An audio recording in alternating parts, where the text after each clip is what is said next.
live. Hello, insiders. Welcome, welcome. Happy Tuesday. Hope you are having a great start to your week. Thanks for taking a few minutes to join us here today. I am super excited to introduce to you David Vespremi, the head, did I say it right? Yep. Yay! The head of global communications for Neato Robotics. I'm going to let you talk in just a second, David, and tell us all about you and Neato. Insiders, if you have any questions, you're welcome to drop those in the comments here on the video. And you can go ahead and tell us you're here. Tell us, say hi. And if you're watching this on the replay, you can also, if you're watching this on YouTube, you can leave those comments because we monitor those and we'll get your questions answered as quickly as possible. So, David, thank you again so much for joining us and taking the time to do this, especially during Q4. I'm sure, you know, nothing going on in Neato, right? Nothing going on this week, the week before Black Friday. But thank you so much for taking time to do this. Tell us a little bit about you and Neato. Sure. So my background is in automotive EV space. And that's actually what attracted me to Neato. It's basically a mini self-driving car. So it's got the LiDAR navigation on board. It's got the machine learning. I think it's a really exciting product category because it's the first robots that we're actually welcoming into our homes. So as we talk about sort of home automation, you think about things like, you know, Ring doorbells or Nest thermostats. Here you've got an actual machine that's capable of sort of mapping out your house and moving about on its own. And I think that's really cool. Yeah, I have both of those actually, and never thought of it that way. But that is certainly the first robot, which of course makes me think of Jetsons and, you know. That's right. We're living the future. Right. I'm going to show my age here. Let me just hush. All right. So let's talk about some things that set Neato apart, because there are other robot vacuums, but right. You guys have been around a long time and have really got your own kind of space in here. And one of those things is the shape, right? That was one of the things that set you guys apart early on. Yeah, so we're the innovators behind the D-shaped robot. And the reason that you have a D shape, it gives you a couple important advantages. Round robots have a really difficult time reaching into corners. That whole not being able to put a square peg in a round hole kind of a thing. Whereas with a flat surface that you have with a D shape allows you to get along edges, get into corners. The other benefit is that it provides for a much bigger, like wider surface area, and we use that to put a bigger brush on the robot. So if you think about the path that the robot follows, it's like 70% bigger than what a round robot can do, which means it's doing more on that pass that would take maybe 2 passes for a round robot to cover. We also have a much bigger dustbin on board because we've got the real estate to do it. And it's a funny story. When I started working here, I got a early model of the D9, the one that we just launched. And I brought it home and I gave it to my wife and I'm like, here, you know, this is for you to deal with. I just want to see how someone would approach it, you know, without any training, without any background. Mm-hmm. She went through the whole setup. She ran the robot on its first pass. Everything was great. And as the week progressed, I saw that she was running the robot every day. And then towards the end of the week, I was like, so, you know, how's it been cleaning the dustbin? And she's like, what? You have to empty this? And the thing is, like, it occurred to me, I'm like, well, that's testimony to the fact that you can actually run this robot for multiple days, in our case, up to a week without ever having to even empty it. So, yeah, super convenient, super great product. Yeah, everybody that is in charge of doing the floors loves that. As the person in charge of my floors, I love that. I love that. Yeah, and you know, it's funny because when I saw the shape, I was kind of like, this makes so much sense. Who doesn't have corners in their house? Like, it makes so much sense to have it not be. Maybe if you live in an igloo, I don't know. Right. So the other thing, I think you just mentioned this. So your vacuums are not camera based. Correct. They use something we call laser smart technology. And without getting too technical, it's basically like a LiDAR based system, just like you have in a self-driving car. So what it does is it uses lasers to kind of figure out where it is in space. And that's key for a couple of reasons. One is that it works really well in low light conditions. So whereas cameras need light to see, you know, our robot doesn't. So if you think about it like, you know, robot vacuum going under a piece of furniture where it's dark, like that doesn't hold us back at all. But the other piece of it is sort of and it's by the way, it's also a lot more efficient. But the other piece that I think you touched on is this whole privacy issue. You know, like if you do have, I don't know, an Alexa or Google Voice Assistant, you pretty much know what room that device is in, and you're aware that you're being monitored.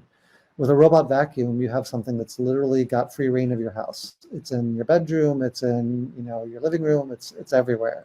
Right. And so for cameras that have, and in many cases, not just, or I should say robots have not just cameras, but microphones on board, you know, that's something that has a squirm factor associated with it. With Neato robots, we use just lasers to navigate. And our approach is something called SLAM. So what the robot's doing, it's simultaneous location and mapping. So it basically, as it's moving around the house, it's figuring out where objects are, it's memorizing where those objects are, and then you can subsequently go back and mark off areas that you don't want the robot to go back to. You know, so you can create a zone. It's like, I want this zone cleaned in particular, or I don't want you to go to this particular area, and the robot will know exactly where that is. And it doesn't need images or video to reference that. That is amazing. And yeah, I remember when I first saw on your site, doesn't have microphones. I was like, there are others that have microphones? They do. They have microphones, they have cameras, and, you know, and there's a company out there that I won't name, one of our big competitors, that was even touting that their robots will be sort of like security patrols for your house in the future. And while that might be appealing to some people, I know that with me personally, you know, I don't necessarily want something recording my kids and all my belongings, and, you know, Right. And that brings us to another subject, which is encryption. So, you know, we have state-of-the-art encryption on board our robots. So really, there's no way to get anything off of the physical robot, nor anything that's being transmitted to the cloud. Other companies, you know, you think about things that are being recorded and how those might be accessed and misused. It's, you know, it can be kind of scary to think about. Like literally a map of your inside of your house. Yeah, all your belongings, who lives there, you know, when you come and go. Yeah. Yeah, so privacy is a huge selling factor. I love that you guys focus on that. Yeah, it's definitely a big advantage with the LiDAR-based navigation. Wow, that's amazing. And then pretty much everything is done through the app, right? So you get your bot back and you download the app. That's right. Yeah, and the setup is totally seamless. It's actually done through Bluetooth, so it's really easy. But the cool thing about doing everything through the app is that you could be anywhere in the world, and you could set your cleaning schedules. You could be on vacation somewhere at the beach and just decide that you want to come home to a clean house, and make it so. If you happen to be at home, we do offer Google Voice Assist and Alexa integration. So if you want to use one of those home automation systems, you most certainly can. Yeah, so there's options. So cool. All right, let's see. We covered everything. We skipped around so much. Okay, so let's talk models. And I think if Cara is here, I know that we're getting everybody excited about the affiliate program, and we are going to talk about those details in a second. But Cara, if you are here, if you will drop the link to join, that would be awesome. Let's talk, and I can pull up the comparison page. Let me see if I can remember how to do that again. Because we have the D8, the D9, and the D10, right? So yeah, those are the three new robots that we've recently released. D8's actually been on the market a little over a year. D9 and D10 just launched this past month in October. The three robots were always meant to kind of coexist together. And what I mean by that is that they're based on kind of a common architecture and platform. They're all supported by our new app environment. And the biggest difference between the three and the reason they exist together is D8 is designed for sort of smaller homes. So you can think about sort of one bedroom apartments or studios. D9 is for medium-sized homes, and then D10 is for larger homes. So that's the easiest way to sort of differentiate between the three. So we're looking at your site, and there are two things. Well, there's a bunch of things that I love about that site, but one of the other things too is that on the homepage, you can actually go through and it'll walk you through where it kind of tells you which one is best for you. So if you have pets or like the size of your home and stuff like that, and then this just compares everything. That's right. And typically the customization for pets and things like that have to do with interchanging parts between the robots. So you can swap out the filter from one robot to the next. The D10 comes equipped with our best filter. In fact, we're the first true HEPA filter on the market. But if you have a D9, you can always upgrade to that HEPA filter if you're sensitive to allergies or have pets. And that's part of what the configurator allows you to do, is to set the robot up exactly the way you want it. Excellent, excellent. I see it's both Android and iOS, so you got both of them covered there. And then as far as D9 and D10 go, for those that are not yet familiar with those two new robots, the big claim to fame for both of them is, aside from covering more surface area and having better filters, they also have a new brush design on board that's 50% quieter on hard surfaces. So I've noticed myself playing with different brush configurations that it does make a substantial difference when you're running it on hard floors. Oh, that's good to know. Good to know. Yep. I can see us again now, and we have questions. And Cara, thank you. She dropped the link in the comments below. Again, if you're watching this on replay, we'll make sure we have that in the description as well. Okay, so Sarah's asking, what Neato would you recommend for someone with a pet and or smaller apartment? She has both. Any of the three is fine as far as pets go.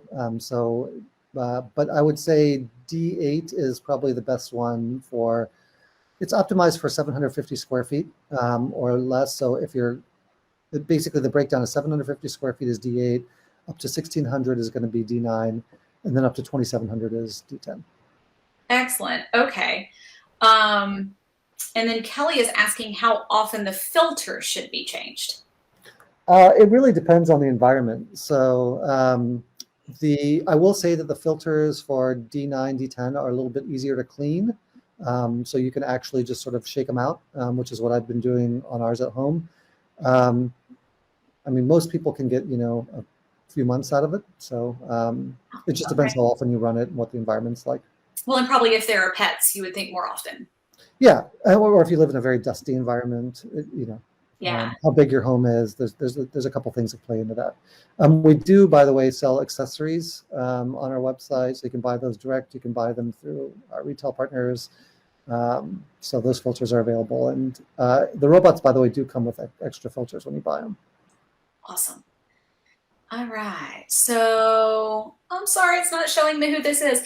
Is the particular model quieter than the others? I used to run ours when I'd leave the house, but now there's two of us working from home. I think it's. I hear you. We experience the same reality, like kids doing remote learning and us working from home. Yeah, so D9, D10 out of the box are going to be the two quietest ones, simply because they've got that new multi-surface helix brush. It really does cut down the noise considerably on hard surfaces, and that's normally where you hear it the most, because it has that sort of resonant sound. So it cuts that down a lot. Okay, excellent. Aaron says, which Neato works best as an in-home DJ? What? All of them. They're all great. Let's see. Cara says, does the app track when filters need to be changed? So is there a notification on the app? That is a feature that we're looking to roll out.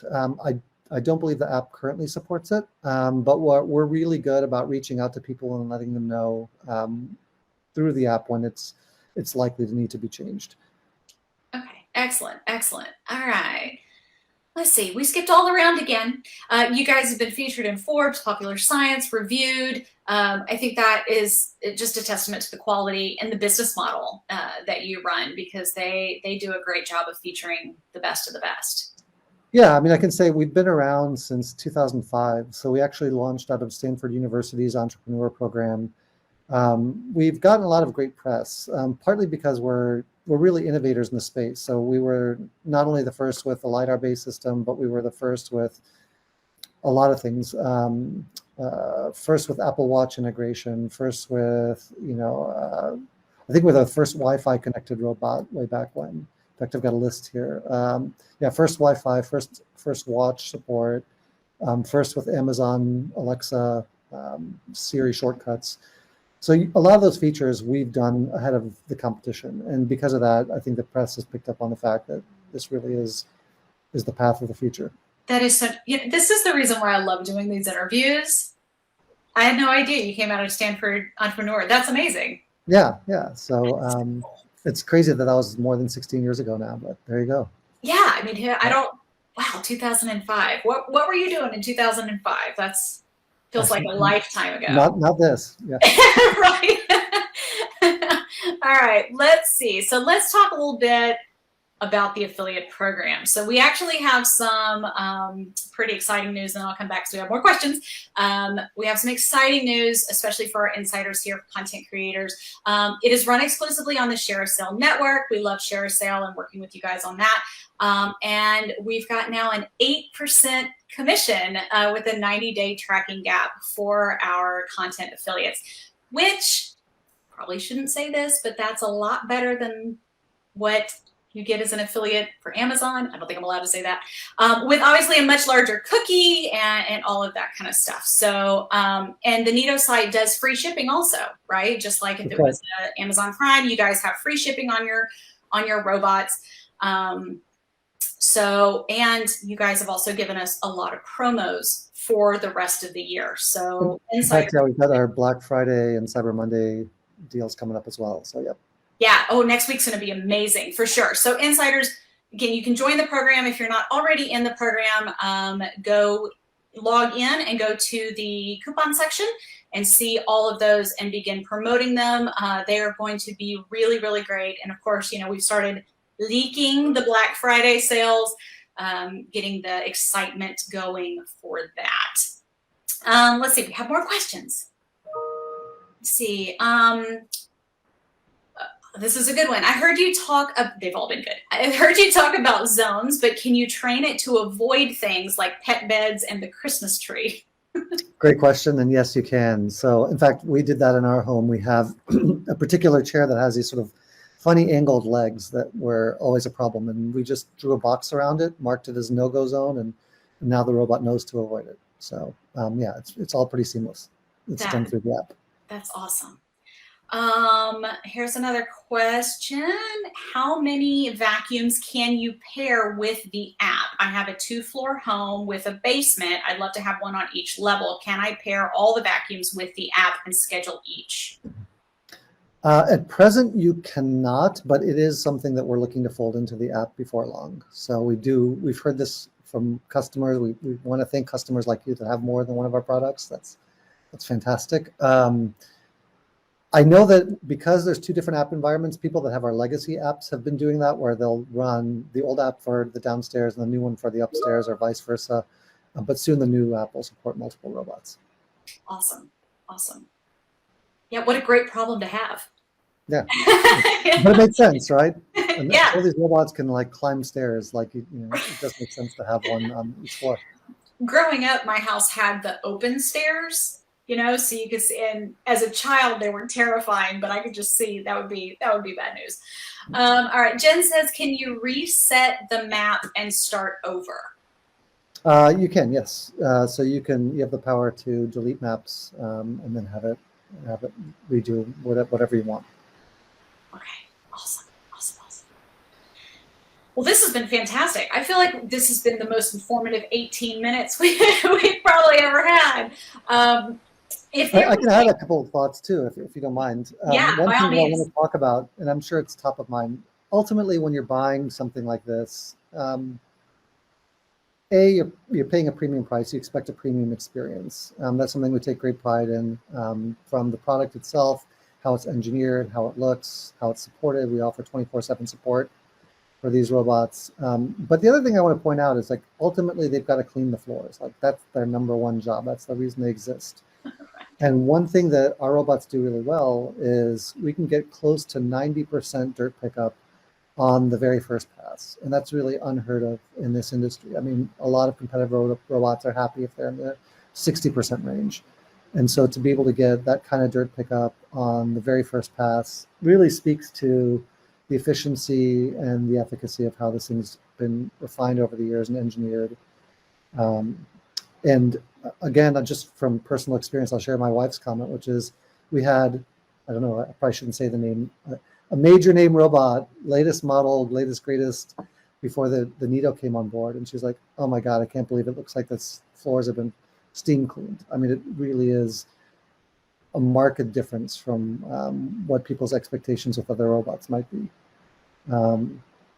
Again, it's I recognize that there's a lot of great companies out there with a lot of great technologies, but when it comes down to it, to have something that's as efficient at mapping out the space, and on top of that, does such a great job of actually picking up the dirt. It's really a relief. Right. I mean, if you have to go behind it or run it 3 or 4 or 5 times to get the same, then that's not a great experience. Yeah. Exactly. And we didn't realize up until that point kind of what we had been missing out on until we got the D9. And then it was like, wow, this is substantially different. What a difference. That is awesome.